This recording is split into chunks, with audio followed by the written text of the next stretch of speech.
За эрхэм байнгын орны дарга эх хурлын гишүүдээ.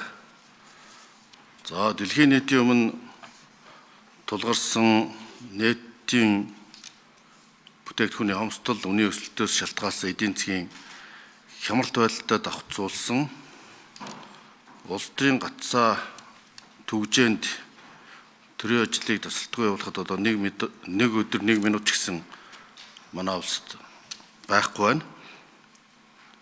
Энэ хариуцлагатай үед бол улс орнууд өдөр цаг алдалгүй хариу арга хэмжээ авч шуурх ажиллах шаардлагатай байгаа.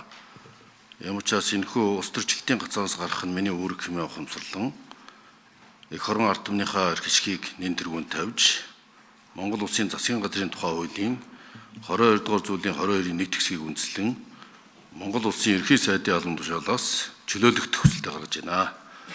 Хүсэлтийг хүлээн авч төрийн байгуулалтын байнгын орны уралдаанаар хэлцүүлж өгнө.